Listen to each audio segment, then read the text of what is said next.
বন্ধুরা, আজকে শনিবার, এখন বাজে সকাল 8টা 15। তো আজকে সকাল থেকে ভিডিওটা শুরু করছি। এইমাত্র স্নিগ্ধার বাবা ডিউটিতে বেরিয়ে গেল, তাই আমি ভাবলাম ভিডিওটা শুরু করি।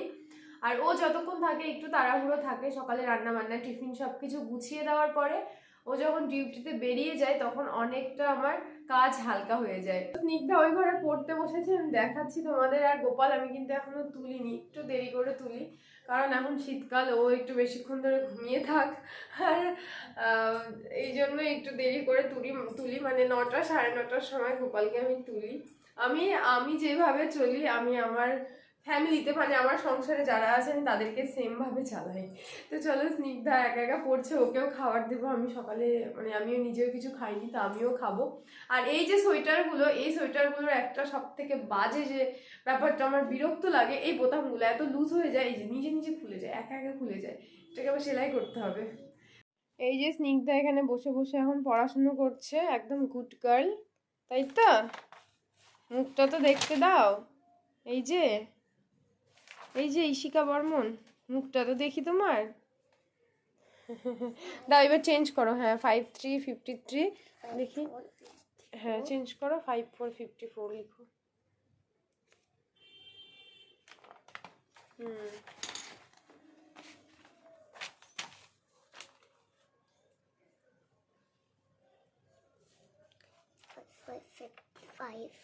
হুম, 5555। এই যে এই বড় বড় লঙ্কাগুলো, এর নাম আমি জানি না, অনেকটা ক্যাপসিকামের মতো লাগে আমার দেখতে, একেবারেই ঝাল নেই।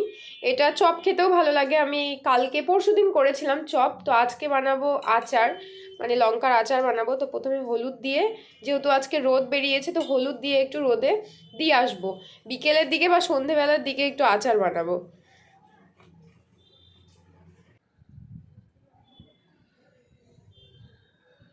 শীতকালে একটু রোদ না উঠলে ঘরের কাজকর্ম কিন্তু করতে একেবারেই ইচ্ছে হয় না, আর রোদের আশায় থাকলে তখন একটু বেলা হয়ে যায়। তো আজকেও আমার সেরকমটাই হয়েছিল। আর এই যে এত বেলা করে জামা কাপড় মেলে দেবো, এখন আবার জামা কাপড় শুকাবেও না। তো শীতকালে কিন্তু এই প্রবলেমগুলো হয়, যার জন্য আমি তোমাদের সঙ্গে কোনো ভিডিও শেয়ার করি না। আমার মনে হয় ওই 10টা 10:30 বাজার সঙ্গে সঙ্গে 1-1.5 ঘন্টার মধ্যে সমস্ত কাজকর্ম কমপ্লিট করে ছাদে এসে বসি। আর এই করতে গিয়ে আমার আর ভিডিও করা হয় না। আর ওইদিকে স্নিগ্ধা মন খারাপ করে বসে আছে, কারণ ওকে আমি বকা দিয়েছিলাম। সব সময় এই যে ছাদের যে রেলিংগুলো দেখো, সেই রেলিং থেকে ও নিচে তাকিয়ে তাকিয়ে দেখে। এবার আমি জানি পড়বে না, কিন্তু অনেকটা ভয় লাগে। আর আশপাশের ছাদ থেকে যে দিদিগুলো দেখে, ওরাও বলে সরে যাও সরে যাও। তার জন্য ওকে একটু বকা দিয়েছিলাম কিছুক্ষণ, ওই 2-1 মিনিটের মতো চুপ করে বসেছিল, যেহেতু ও শান্ত না। তো ওই 2-1 মিনিটের জন্য চুপ করে রাগ করে থাকে, তারপরে আবার খেলতে শুরু করে দেয়। আর আমার এই যে ফুলের গাছগুলো দেখছো, এত দুপাটি ফুল ধরেছে, আর এর বীজ রেখে দিয়েছি আমি। কারণ এই দুপাটি ফুলগুলো যে দেখছে, সে আমাকে বলছে ফুলগুলো কিন্তু পুজো করো না, বীজ রেখে দাও। যার জন্য আমি কিন্তু বীজ রেখে দিয়েছি। আর এই দুপুরবেলা স্নান করে একটু ছাদে এসে বসতে কী যে ভালো লাগে। আবার এই ছাদে এসে বসলে ঘুম পায়, তারপরে যখন ঘরে যাব, ঘরে গিয়ে ঘুমানোর চেষ্টা করব, তখন আর ঘুম পাবে না। কিন্তু যখনই ছাদে আসবো, এদিকে এসো না, ওইদিকে যাচ্ছ কেন?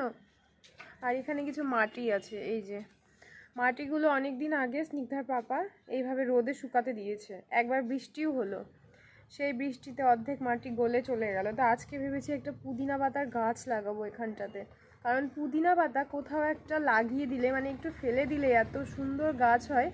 আমাদের ওই পাশটাতে একটা দিদির পুদিনা পাতার গাছ ছিল, সেখান থেকে এইটুকু নিয়ে এসেছিলাম, মানে 2-4টে পাতা ছিল, মানে সামনে ডগাটুকু নিয়ে এসেছিলাম অল্প একদম। সেখান থেকে আমার এত সুন্দর পুদিনা পাতা হয়েছে, আমি তোমাদের দেখাচ্ছি। মানে আমি যখনই ছাদে আসি, বাবা পাতাগুলো তুলছো নাকি?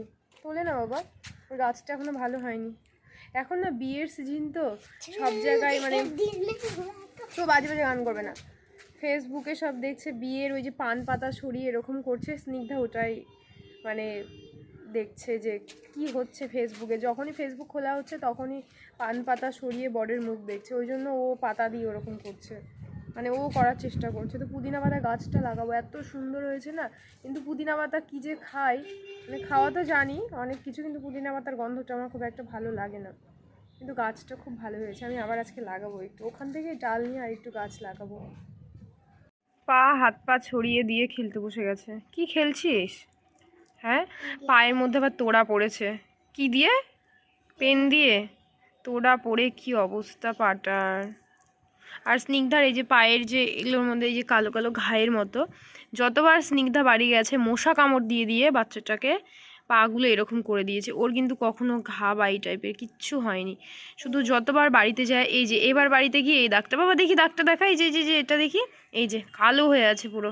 এইটা কি হয়েছিল জানি না, এখানে আসার পরে ঠিক হলো। হ্যাঁ দেখেছি, তুমি এবার গড়াগড়ি খাও, এখানে গড়াগড়ি খাও, পাপাকে আমি ভিডিওটা পাঠিয়ে দেবো, গড়াগড়ি খাও এর মধ্যে নোংরাতে। ও জুতোর মধ্যে বসেছিস? বুদ্ধি আছে বল। হ্যাঁ তুমি কি বর্মন নাকি? বর্মনের বুদ্ধি আছে? হ্যাঁ বর্মনের বুদ্ধি আছে নেই মনে হয়, আছে? বাবা what is your name?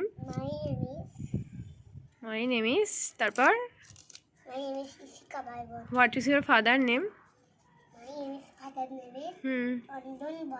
What is your mother name? কে রে অনন্যা চৌধুরী বর্মনটা কে? তুমি?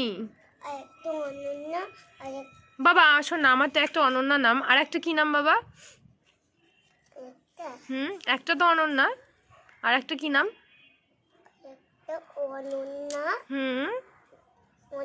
দিদি মিকু দিদি। আমাকে বাড়িতে সবাই মিকু বলে, মানে আমার ডাক নাম হচ্ছে মিকু, আর ভালো নাম অনন্যা চৌধুরী। তো স্নিগ্ধা নামটা বাড়িতে গেলে একমাত্র শোনে মিকু মিকু, তো মিকু তো কেউ বলে না, মিকু দিদি বলে, মানে আমার যে বোনগুলো তো দিদি বলে। এবার স্নিগ্ধা ওইটাই শুনেছে মিকু দিদি। এবার স্নিগ্ধা আমাকে বলছে মা তোমার তো একটা অনন্যা নাম, তোমার যে আর একটা নাম ছিল সেটা কি? তাই আমি বললাম মিকু। বলছে ও মিকু দিদি। স্নিগ্ধাও জানে যে বিশেষ করে আমার বুনুগুলো যখন আসে, তারপরে মাসির মেয়েগুলো, তারপরে আমার মামার ছেলে, তারপরে আমার বাড়ির পাশে আরেকটা বোন আছে, ওরা সবাই মিকু দিদি বলে। তো ও ওই জিনিসটা মানে ধরে নিয়েছে মিকু দিদি। কালকে আমাকে বলছে মিকু দিদি। হ্যাঁ আমি তোমার দিদি। সন্ধে হলেই সন্ধেটা দিয়ে আমি ডাইনিংয়ে এরকম একটা সুন্দর টুনি লাইটগুলো জ্বালিয়ে দিই, আর সঙ্গে আমার মা যে লণ্ঠনটা দিয়েছিল সেটা জ্বালিয়ে দিই। কী যে ভালো লাগে ডাইনিংটা দেখতে। আর অনেক দিন আগে থেকে আমি সন্ধেবেলা হলে এরকম লাইট জ্বালিয়ে দিই, তো তোমাদের সঙ্গে কখনো শেয়ার করা হয়নি, তো ভাবলাম আজকে তোমাদের একটু দেখাই। ভীষণ সুন্দর লাগে এই যে ডাইনিংয়ের কালারটা স্নিগ্ধার বাবা করেছে, এর সঙ্গে এই লাইটটা আরও বেশি ভালো লাগে।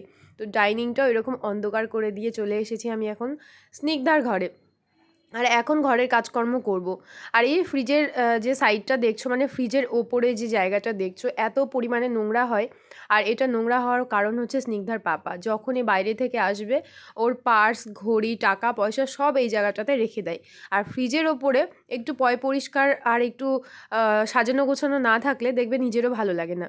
আর এই যে ঝুড়িটা দেখছো এর মধ্যে যত রকমের ওষুধ সব কিছু আমাদের এখানে থাকে, তো এই জায়গাটা একটু গুছিয়ে না রাখলে দেখতেও খারাপ লাগে। তো যাই হোক, এখানে যে পর্দাটা আছে সেই পর্দাটা আমি এখন সরিয়ে একটা টাওয়াল দিয়ে দিলাম। এই যে টাওয়ালটা দেখছো এটা অনেক দিন আগে কেনা হয়েছিল, কিন্তু ব্যবহার করাই হয় না। আসলে আমরা টাওয়াল সেরকমভাবে ব্যবহার করি না, আমার মনে হয় গামছাটাই বেশি ভালো লাগে।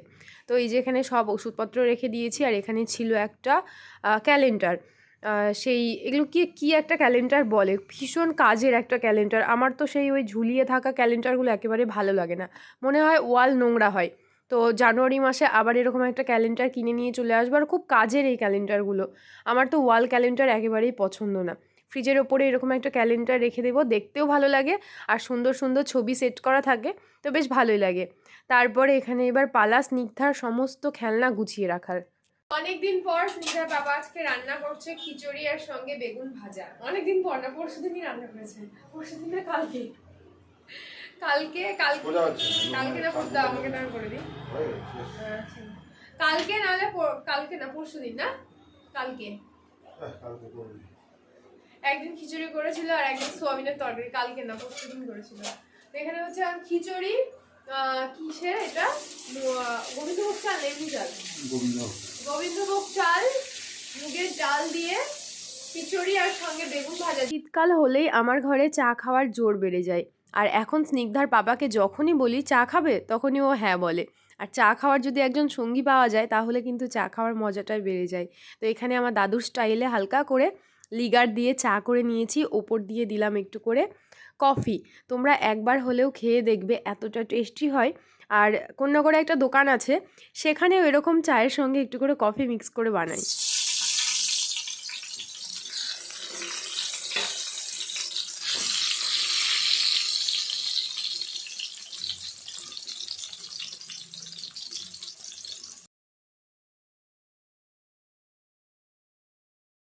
শীতের রাতে এইরকম গোবিন্দভোগ চালের সবজি দিয়ে খিচুড়ি, সঙ্গে বেগুন ভাজা আর শুকনো লঙ্কা দিয়ে আলু সেদ্ধ, সঙ্গে যদি থাকতো একটু বাঁধাকপির ঘন্ট তাহলে তো কোনো কথাই নেই, দুর্দান্ত লাগে খেতে। আর স্নিগ্ধা এই ধরনের খাবার দেখলে তখন আর মাকে লাগে না, একটা ছোট্ট চামচ দিয়ে দিলে ও নিজেই সবটা খেয়ে নেয়। এ পাগল মানুষ সোফায় এইভাবে শোয়? হ্যাঁ, সোফাতে এইভাবে শোয়ার জিনিস কি সোফাটা? হ্যাঁ হ্যাঁ, জল খাও যাও। তো এখন কয়টা বাজে? এখন 11টা বাজে। যেহেতু কালকে রবিবার, যার জন্য আমরা এতক্ষণ জেগে আছি। নরম করতে হয় না, নরম করতে নেই, নরম করলে জ্বর আসে, কিন্তু নরম করতে নেই।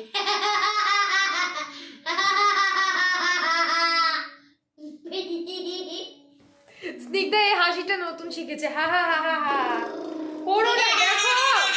তো আমরা এখন অনেক আগে শুয়ে পড়ি, যেহেতু শীতের রাত আর সকাল সকাল উঠতে হয়। তো কালকে একটা দিন ছুটি আছে, যার জন্য একটু দেরি করে মানে খাওয়া দাওয়া হলো, সঙ্গে কাজকর্ম হলো। তুই যদি ওখান থেকে পড়িস বল তাহলে কি হবে? আমাদের সোফাটা এখানে 1 ইঞ্চির মতো সরানো থাকে, মানে ওয়ালের সঙ্গে লেগে থাকলে ওয়ালটার রংটা নষ্ট হয়ে যাবে, যার জন্য 1 ইঞ্চি আগানো থাকে। আর স্নিগ্ধার বাবা প্রত্যেকদিন এসে আমাকে বলে এরকম চাপিয়ে দাও কেন? আসলে আমি চাপাই না। স্নিগ্ধা এইভাবে যদি করে তাহলে তো এইটা তো নর্মাল একটা ভাবে শুয়ে আছে, ও যা হ্যাঁ, ও তো কিন্তু চাপায় না, আমি চাপাই, তাই না বলে বাবা? কে চাপায়? মা চাপায়, ঠিক। তো এইরকম অনেক পোজ দিয়ে ওর থাকে, যার জন্য সোফাটা এরকম চেপে যায়। আর স্নিগ্ধার পাপা ভাবে আমি এমন করে বসি, চেপে যায়। তো যাই হোক, সব দোষ আমার এখন বাড়িতে। তো এখন 11টা, সাড়ে 11টা বাজে বোধ হয়। তো আজকে ভিডিওটাকে বড় করছি না, আজকে ভিডিওটাকে এই পর্যন্ত রাখছি। দেখা হচ্ছে তোমাদের সঙ্গে কালকে নতুন আরেকটি ভিডিও নিয়ে। আর স্নিগ্ধা চলে গেলি? টাটা তো বল। চলে এসছে, টাটা বলে দে। হ্যাঁ, একটা সাবস্ক্রাইব আর একটা চ্যালেঞ্জ আর একটা চ্যালেঞ্জ। হ্যাঁ, চ্যালেঞ্জ একটা, হ্যাঁ একটা চ্যালেঞ্জ, একটা কমেন্ট, একটা ভিডিওটা ভালো লাগে যদি তাহলে দেখবে, যদি যদি ভালো লাগে তাহলে একটা সাবস্ক্রাইব, যদি ভালো লাগে তাহলে একটা subscribe, comment. Sorry bye bye, বন্ধ করে দেবো। বাই বাই, এবার হার্ট দেখিয়ে দিল, কেমন গেম করে রে বাবা। Bye bye. আচ্ছা কেমন করে বলতো? কি করলি ওটা? ওটা মানে কি? এটা মানে কি? আমি তো পারি না। ও মা, এটা মানে কি রে? পান পাতা। পান পাতা। এই হাতটা টিপলেই তো আই লাভ ইউ। হাতটা টিপলেই এই মাকে মারতে নেই। টিপলেই তো আই লাভ ইউ। টিপলেই তো আই লাভ ইউ। মানে বুঝি না কি বলছিস। টিপলেই তো আই লাভ ইউ। টিপলে। কোথা থেকে শুনেছিস এই আই লাভ ইউ ওয়ার্ডটা? এটা কোথা থেকে শুনেছিস? কোথা থেকে শুনেছিস?